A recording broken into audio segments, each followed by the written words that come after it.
Hello, welcome to my channel. In today's video, we will discuss the summary and analysis of Robert Frost's poem The Road Not Taken. So let's start the video. The speaker, walking through a forest whose leaves have turned yellow in autumn, comes to a fork in the road.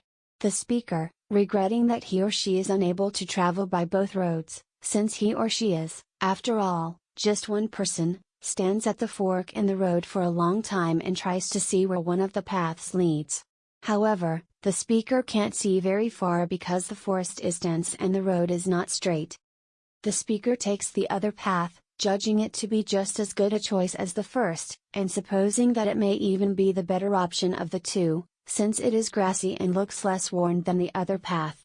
Though, now that the speaker has actually walked on the second road, he or she thinks that in reality the two roads must have been more or less equally worn in. Reinforcing this statement, the speaker recalls that both roads were covered in leaves, which had not yet been turned black by foot traffic.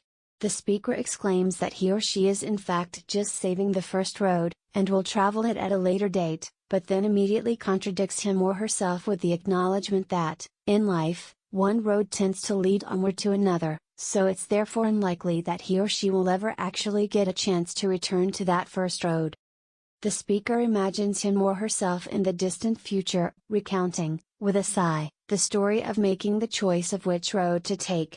Speaking as though looking back on his or her life from the future, the speaker states that he or she was faced with a choice between two roads and chose to take the road that was less traveled, and the consequences of that decision have made all the difference in his or her life. The Road Not Taken is an ambiguous poem that allows the reader to think about choices in life, whether to go with the mainstream or go it alone.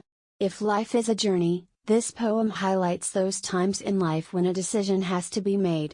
Which way will you go? The ambiguity springs from the question of free will versus determinism, whether the speaker in the poem consciously decides to take the road that is off the beaten track or only does so because he doesn't fancy the road with a bend in it. External factors therefore make up his mind for him.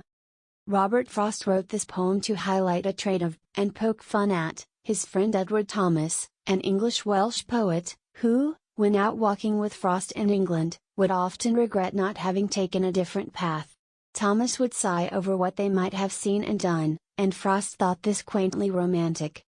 In other words, Frost's friend regretted not taking the road that might have offered the best opportunities, despite it being an unknown. Frost liked to tease and goad. He told Thomas, no matter which road you take, you'll always sigh and wish you'd taken another. So it's ironic that Frost meant the poem to be somewhat light-hearted, but it turned out to be anything but. People take it very seriously. It is the hallmark of the true poet to take such everyday realities, in this case, the sighs of a friend on a country walk, and transform them into something so much more.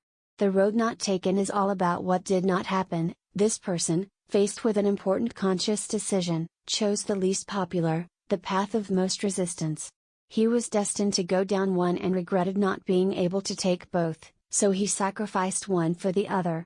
Ultimately, the reader is left to make up their own mind about the emotional state of the speaker at the end. Was the choice of the road less traveled a positive one? It certainly made all the difference, but Frost does not make it clear just what this difference is.